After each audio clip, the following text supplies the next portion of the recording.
Kyla Voss had never been so afraid in her entire life. She stood in the great hall of Space Station Meridian 7, surrounded by beings from dozens of different planets. The lights above her head glowed soft blue, and the walls were made of some kind of crystal that reflected everything like mirrors.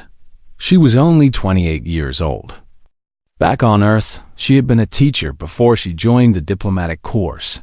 She never thought she would end up here, standing before the most powerful aliens in the galaxy, with the fate of 2 million humans resting on her shoulders. Across the long table sat the Volanti. They were tall, much taller than humans. Their skin was black and smooth like polished stone, and their eyes were a deep purple color that seemed to glow in the dim light. They wore long robes made of fabric that shimmered and changed color when they moved. The leader of the Volanti was named Zavara. She was the High Matriarch, which meant she was like a queen and a general combined into one person. When she stood up, Kyla had to look up to see her face. Zavara was over 8 feet tall. "Your people have built a colony on a planet that belongs to us," Zavara said. Her voice was strange, like wind blowing through an empty cave. "The planet you call Kepler 442b has been Volanti land for 10,000 years. You did not ask permission. You simply took it." Kyla's boss, Admiral George Patterson, leaned close to her ear. He was an old man with gray hair and tired eyes. "Our ships are no match for theirs," he whispered. "If they attack, everyone on that colony will die." Kyla felt sick. 2 million people, families, children, all of them would be killed if she could not find a way to fix this. "What do you want?" Kyla asked Zavara. She tried to keep her voice steady, but it was hard. Zavara's purple eyes looked directly at her. "There are 2 choices. The first choice is war. We will destroy your colony and take back what is ours. The second choice is union. What does union mean?" "It means marriage," Zavara said simply. "One human of high rank must marry one Volanti of equal rank. This will create a bond between our peoples. A promise written in flesh and spirit. If this happens, the colony will be safe. Your people will live." The room became very quiet. Kyla could hear her own heart beating in her ears. "I have already chosen the Volanti who will participate in this union," Zavara continued. "I have chosen myself." She paused, and something in her eyes made Kyla's blood run cold. "And I have chosen the human as well. I choose the one called Ambassador Voss." Kyla could not breathe. Her legs felt weak. She gripped the edge of the table to stop herself from falling. "Me?" she whispered. "You speak with authority. You carry the weight of your government. You are young and healthy." Zavara tilted her head slightly. "And I have watched you during these negotiations. You are honest. You do not play the games that other diplomats play. I respect this." Admiral Patterson stood up quickly. "High Matriarch, Ambassador Voss is only 28 years old. Surely there is someone more suitable, someone older, someone with more experience." "I am 61 of your Earth years," Zavara replied. 33 years older than your ambassador. Among my people, this is not unusual. We live for many centuries. Age is not a barrier to union." She looked at Kyla again. "The choice is hers, but she must decide within 26 hours. After the meeting ended, Kyla went to her small room on the station. She sat on her bed and stared at the wall. Her hands would not stop shaking. Marry an alien. An alien she had never spoken to before today. An alien who was 33 years older than her. An alien who was not even human, or let 2 million people die. She called her father on Earth. It took several minutes for the signal to travel across the vast distance of space. But eventually, his face appeared on her screen. He was sitting in his kitchen, the same kitchen where Kayla had eaten breakfast every morning as a child. Seeing it made her want to cry. "Dad," she said, I don't know what to do." Her father listened as she explained everything. He did not interrupt. When she finished, he was quiet for a long time. "Do you remember when you were 5 years old?" he finally asked. "You found a bird with a broken wing in the backyard. Everyone told you to leave it alone. They said it would die no matter what. But you took care of that bird for 3 weeks. You fed it with a tiny spoon. You kept it warm. And it lived." Kyla remembered. She had named the bird Lucky. "You have always known what the right thing is," her father said. "Even when it was hard. Even when everyone else gave up. That is who you are, Kyla. That is who you have always been." "But this is different," Kyla said. "This is my whole life, I know." Her father's eyes were sad but proud. "And I cannot tell you what to do. But I can tell you this. Whatever you decide, I will love you. And I will be proud of you." After the call ended, Kyla did not sleep. She walked through the station for hours, looking out the windows at the stars. So many stars. So many worlds. So many people she would never meet. 2 million of those people were on Kepler 442b. They had families. They had dreams. They had no idea that their lives depended on what Kyla did next. When morning came, she returned to the Great Hall. Zavara was waiting there, tall and silent, her purple eyes watching. "I have made my decision," Kyla said. Her voice was stronger now. She had spent the whole night finding her courage. "I accept the union. I will marry you." Zavara nodded slowly. If she was surprised, she did not show it. "But I have conditions," Kayla continued. "First, I keep my job as ambassador. I continue my work. Second, Earth gets a seat on the Volanthi High Council. Third, the wedding follows both human and Volanthi customs." For a long moment, Zavara said nothing. Then, very slowly, something changed in her eyes. It might have been respect. "Acceptable," she said. "The ceremony will happen in 3 days." Admiral Patterson grabbed Kyla's arm as she turned to leave. "You just saved 2 million lives," he said quietly. "I know," Kyla replied. "I just don't know what I've done to myself." The wedding took place inside a hollowed-out asteroid. Kyla had seen many strange things since leaving Earth, but nothing like this. The ceremony room was a perfect circle, and the walls were open to space. Only invisible force fields kept the air inside. Above her head, stars moved slowly as the asteroid rotated, painting the room with ever-changing patterns of light. Kyla wore a dress made from 2 different fabrics. The white silk came from Earth. The shimmering, color-changing material came from the Volanthi homeworld. Together, they created something new. Something that belonged to neither world completely. Her assistant, a young man named Danny Cole, helped her adjust her veil. Danny had been with her since her first day as an ambassador. He'd become her closest friend in space. "You look beautiful," Danny said softly. "And I think you are the bravest person I have ever known." "Or the most foolish," Kyla answered with a small smile. "Maybe both," Danny admitted, "but mostly brave." Guests filled the room. Humans in formal uniforms.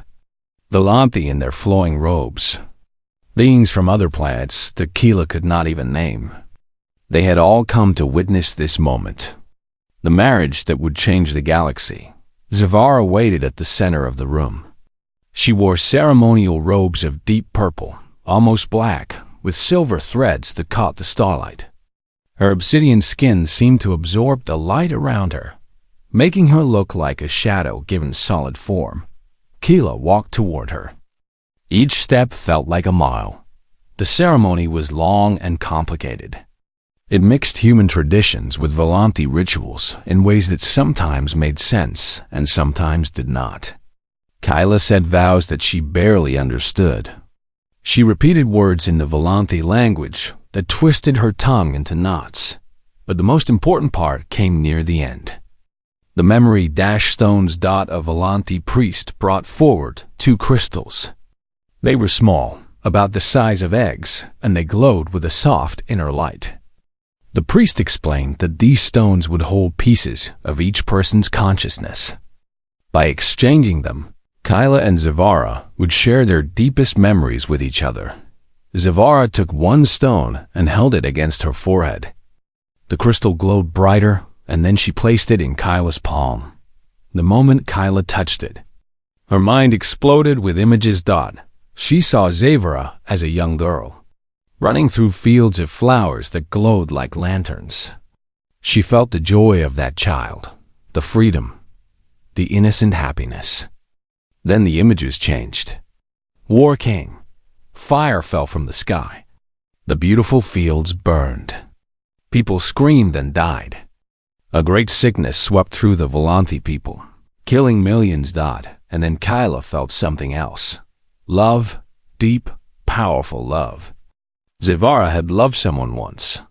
A partner, a bondmate. But that person was gone now. Dead from the sickness that had taken so many. The grief was so strong that Kyla almost cried out. 32 years of loneliness. 32 years of emptiness. 32 years of a heart that refused to heal.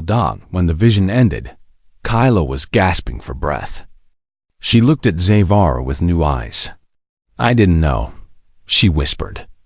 I didn't understand. Now you do, Zavara replied. Her voice was softer than Kyla had ever heard it. Then it was Kyla's turn. She held the second stone to her forehead and felt it pull at her memories. All of her secrets, all of her pain, all of her hidden fears flowed into the crystal. She gave the stone to Zavara. She watched as the High Matriarch's purple eyes widened. Zavara was seeing Kyla's mother die of cancer when Kyla was 12 years old. She was feeling the loneliness of a girl who grew up too fast because she had to take care of her grieving father.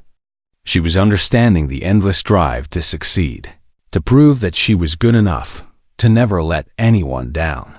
When Zavara opened her eyes, something had changed between them. They were no longer strangers. The priest bound their wrists together with a cord made of woven light. 2 souls, he announced to the watching crowd. 2 peoples. 1 path forward. What the stars have witnessed cannot be undone. Applause filled the room, but Kyla barely heard it. She was still thinking about what she had seen in that memory stone. This alien, this stranger she had been forced to marry, had suffered just as much as any human. Maybe more. Later that night, in the quarters they now shared, Kyla sat on the edge of the bed. The room was decorated in Volante style, with curved walls and soft lighting that seemed to come from everywhere and nowhere. We should talk about expectations, Kyla said carefully. I know this marriage is political. I won't make things awkward. We can live as partners in name only. Zavara was removing the jewelry from her long fingers. She paused and turned to look at Kyla. You assume you know what this is, she said. It's a treaty, Kyla replied. Signed with wedding rings instead of ink. Is that all you saw in my memories? Kyla hesitated. She remembered the grief, the loneliness, the decades of emptiness. I saw pain, she admitted. I saw someone who lost everything and has been alone for a very long time. Zavara was quiet for a moment. When she spoke again, her voice was rough with emotion. For 32 years, I swore I would never take another bondmate. The pain of losing the first one was too great. I chose you because you were politically useful. Nothing more. And now I have seen your memories. I have felt your pain. I have touched your spirit. Zavara sat down beside Kyla. When our minds connected through the stones, I felt something I thought was dead forever. What? Hope. The word seemed to cost Zavara great effort to say. For the first time in 32 years, I felt hope. Kyla did not know what to say. She had expected coldness, distance, a business arrangement. She had not expected this. I did not choose this marriage, Kyla said slowly. I did it to save lives. But maybe we can try to make something real out of it. Day by day, step by step. Zivara reached out and touched Kyla's face. It was the first time they had touched outside of the ceremony. Her fingers were cool, like smooth stone, but gentle. Day by day, she agreed. We will learn each other. And perhaps, in time, we will understand what the stars have given us. 6 months passed, and Kyla learned that being married to an alien was nothing like she had expected. In the beginning, everything was strange. Zivara did not sleep the way humans did.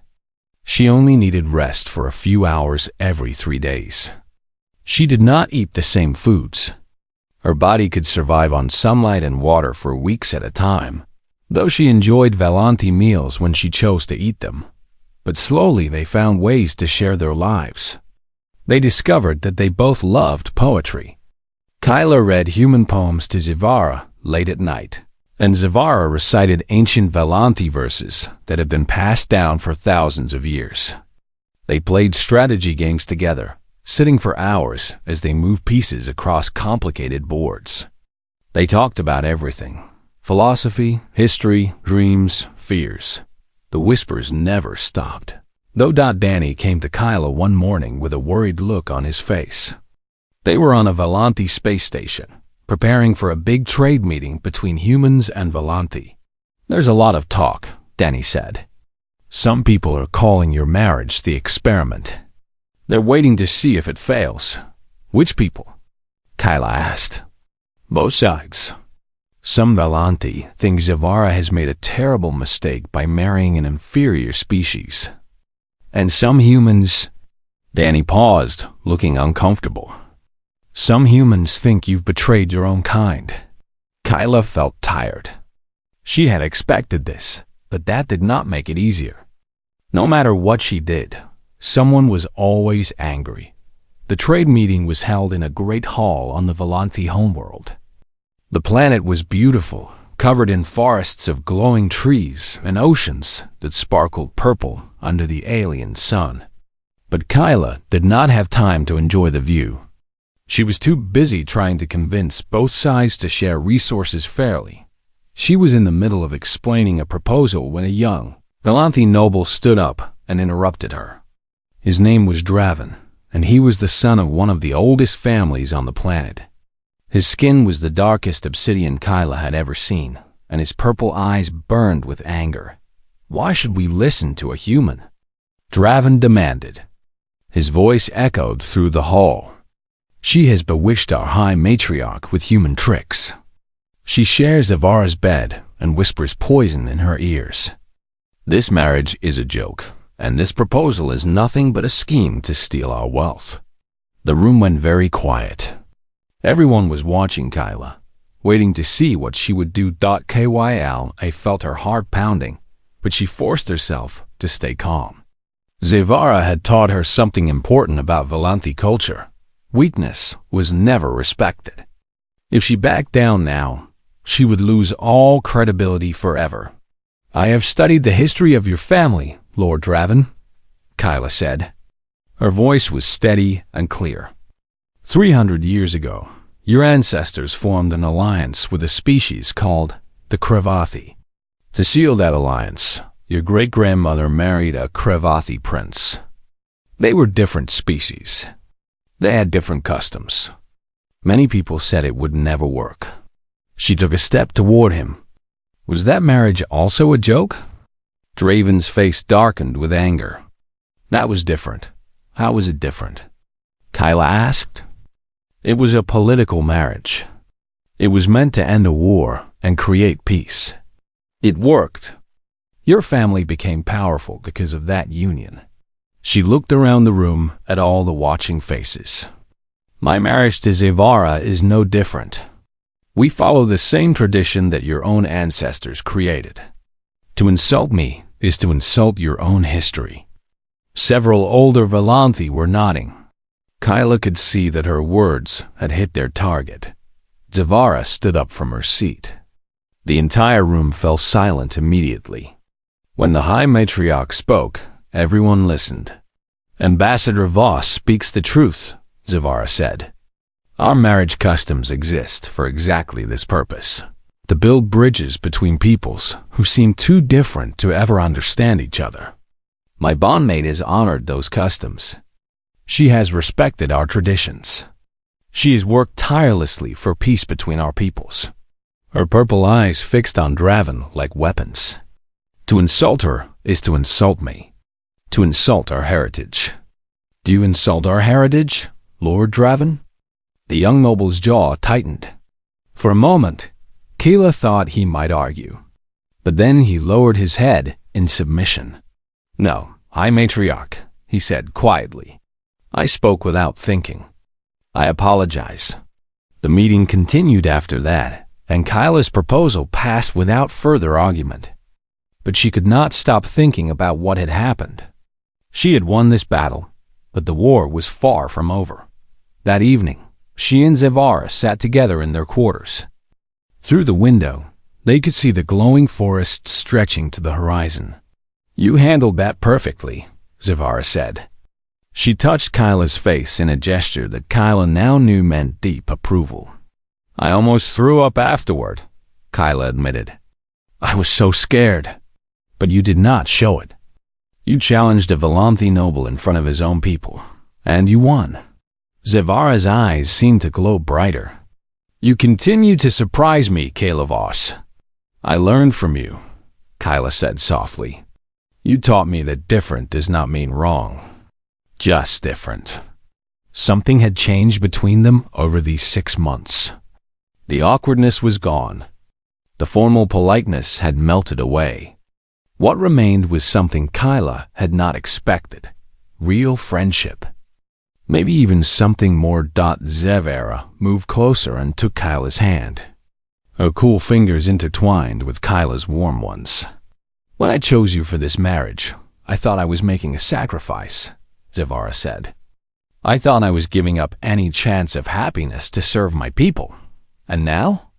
Now, I realized that I was wrong." Zavara's voice was soft, almost fragile. "I did not find sacrifice. I found something I thought was lost forever." "What did you find?"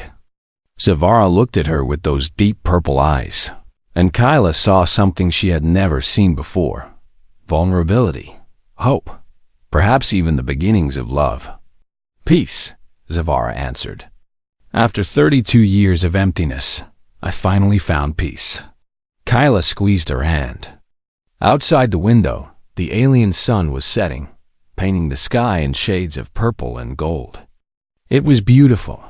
Strange, but beautiful. Just like everything in her new life. "I think I'm finding it too," Kyla whispered. The attack came on the day of their first wedding. Anniversary.kyla was walking through the gardens of Space Station Meridian 7, the same station where she had first agreed to marry Zavara. The gardens were filled with plants from 100 different worlds. Flowers that glowed. Trees with silver leaves. Vines that sang when the artificial wind blew through them. She was thinking about the past year. So much had changed. She and Zavara had grown closer than she ever thought possible. They talked every night. They shared meals together. They had learned each other's languages and customs. Somewhere along the way, the stranger she had been forced to marry had become her best friend. Maybe more than a friend. Kayla was not sure what to call it yet. The energy blast screamed past her ear before she heard the sound. Her training kicked in immediately.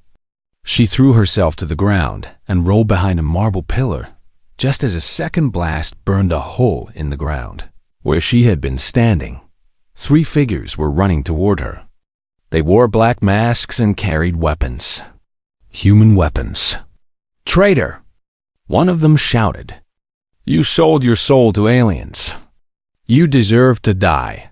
Kyla's hand found the emergency button on her wrist, but before she could press it, Zavara appeared out of nowhere. The High Matriarch moved faster than Kyla had ever seen anyone move. Her ceremonial robes billowed behind her as she crashed into the attackers. The Lanthi were much stronger than they looked. Zavara grabbed the first attacker and threw him 10 feet through the air. He hit a tree and did not get up. She twisted the weapon out of the second attacker's hands and struck him across the face. He collapsed instantly, but there was a third attacker. He was behind Zavara, raising his weapon at her back. She did not see him. Kyla did not think. She simply acted. She launched herself at the third attacker, crashing into him with all her weight. They fell to the ground together, struggling for the weapon. The attacker was stronger than her. His hands were around her throat. She could not breathe. Then the weapon went off. The blast hit the attacker in the chest. His hands loosened. His body went limp. Kyla pushed him away and gasped for air. Her whole body was shaking. She had almost died. She had killed someone. Everything felt unreal. Zavara was beside her in an instant. Strong arms wrapped around her and pulled her close. "You saved my life," Zavara said. Her voice was rough, almost breaking. "You saved mine first," Kyla managed to say, double quotes. "No, you don't understand." Zavara pulled back to look into Kyla's eyes. Her purple eyes were brighter than Kyla had ever seen them. "You threw yourself at an armed man. You risked death for me. A human risking death for a Volanti. You're my wife," Kyla said. It felt like the most natural thing in the world to say. Zavara made a sound that might have been a sob.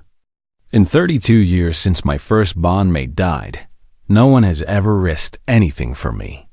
Not like this. I am the High Matriarch. Everyone expects me to protect them. No one has ever protected me." Security guards arrived then, filling the garden with shouting and chaos. The 2 surviving attackers were dragged away. Medical teams checked Kyla for injuries. Danny appeared, pale and frightened, demanding to know what had happened. But Kyla barely noticed any of it. She was looking at Zavara, and Zavara was looking at her, and something had finally clicked into place. "I love you," Kyla said. The words surprised her. She had not planned to say them. They simply came out, as natural as breathing. "I don't know when it started," she continued. "Maybe it was the memory stones. Maybe it was all those late nights reading poetry and playing games and talking about nothing. But I love you, Zavara. Not because I have to.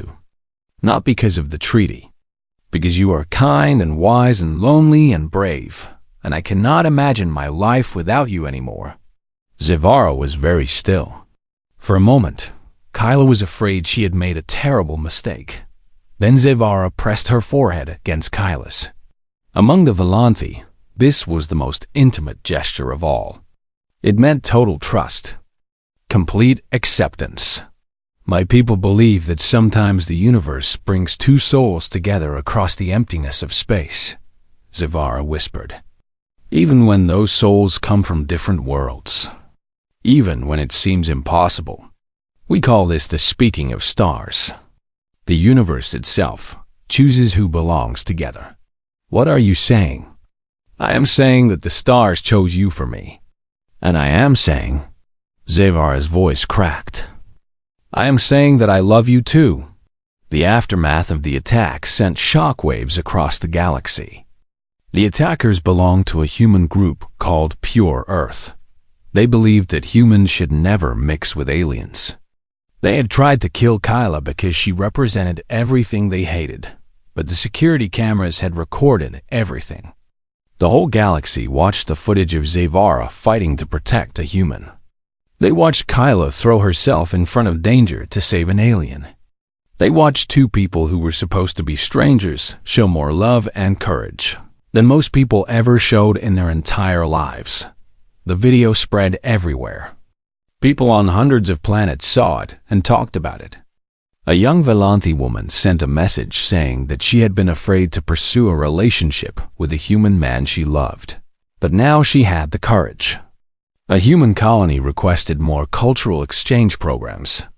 An ancient species that had avoided contact with others for thousands of years reached out to discuss friendship. "We did that," Danny said in amazement. Watching all the messages pour in, Kyla held Zavara's hand. After a year of marriage, she knew every line of her wife's face. She knew every tone of her voice. She knew her fears and dreams and secret hopes.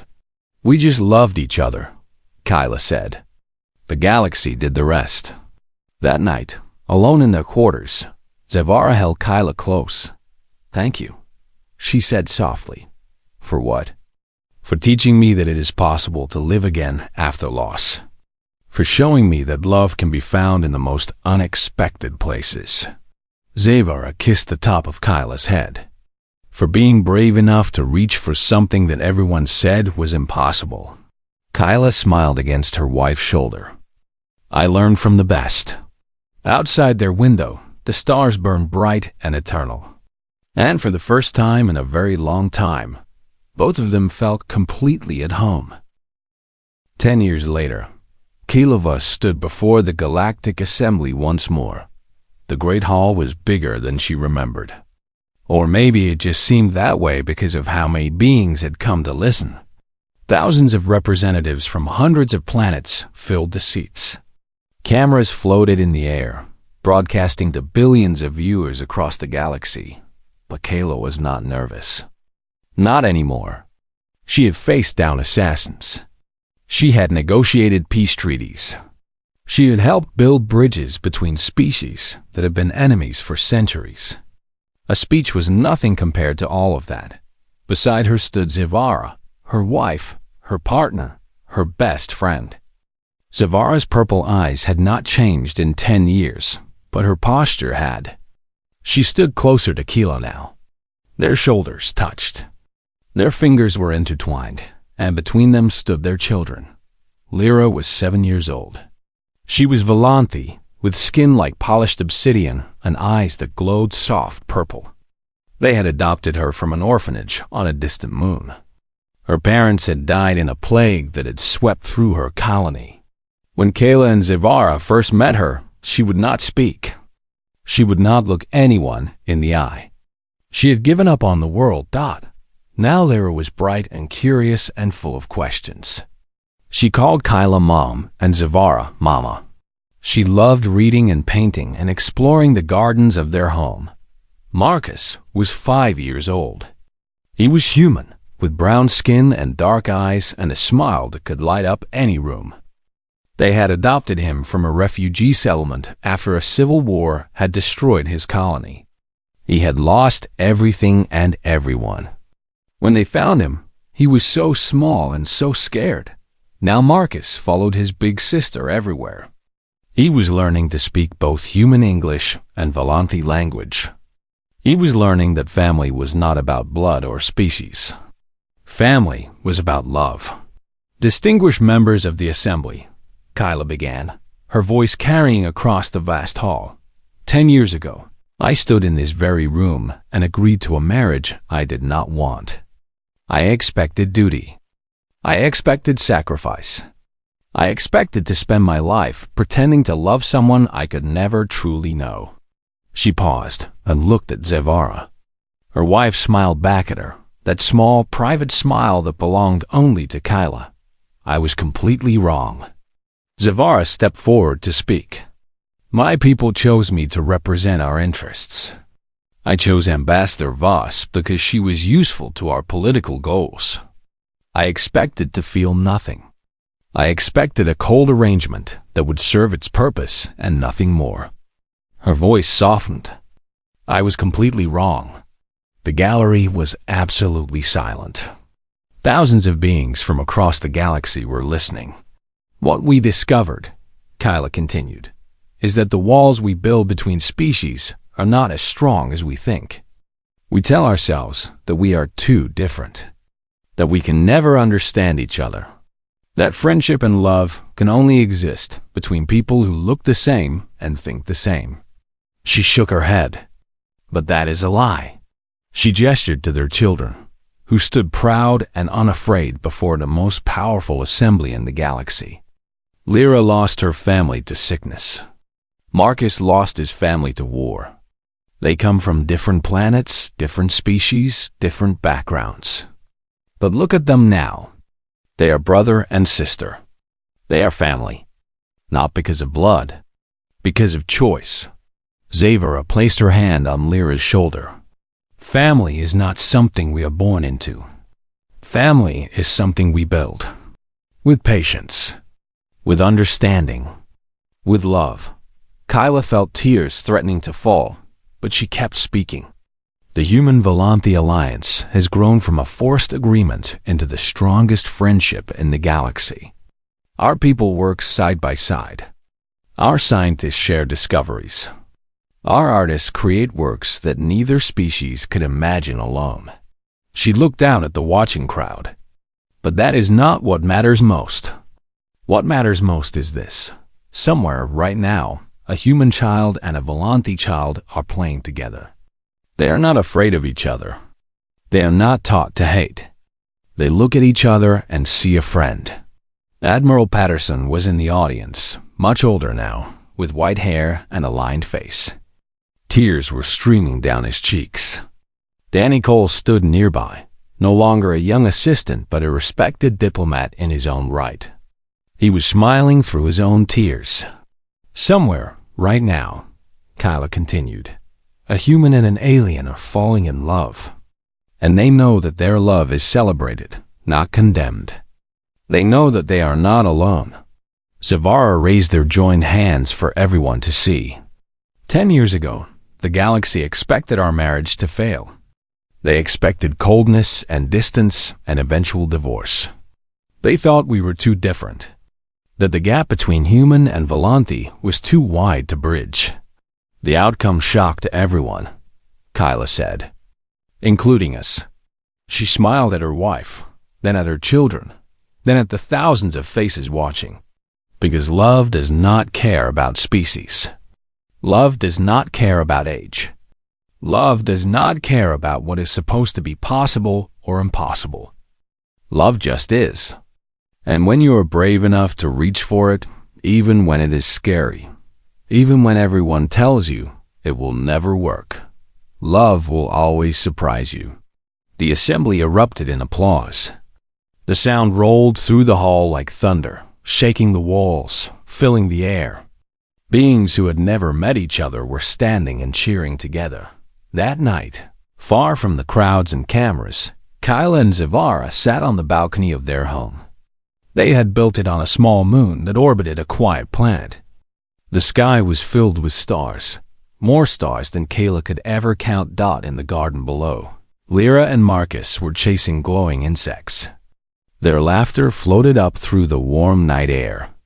Lyra was explaining the rules of some game she had invented. Marcus was trying to keep up, his little legs pumping as he ran after her. Do you remember what you said on our wedding night? Zavara asked softly. Kyl, a thought back. It seemed like a lifetime ago. I said a lot of things. Most of them were terrified.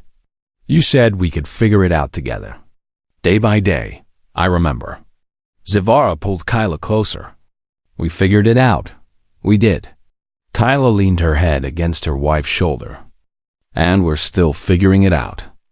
Every day. That is what makes it real, Zavara said. Love is not a destination. It is a journey. And I am grateful to walk this journey with you. From the garden, Lyra shouted, Mom! Mama! Marcus caught a starfly. Come see. Kyla and Zavara looked at each other. After 10 years together, they did not need words. They knew what the other was thinking. They knew what the other was feeling. They stood up together and walked down to join their children. Above them, the stars burned on, ancient and eternal. They had seen countless civilizations rise and fall. They had witnessed wars and peace, hatred and love, endings and beginnings. And now they witnessed this. Two people from different worlds, building a family together, one day at a time. The outcome had shocked everyone. But the real miracle Kyla thought as she lifted Marcus into her arms and watched Lyra show off her captured starfly was that this was only the beginning.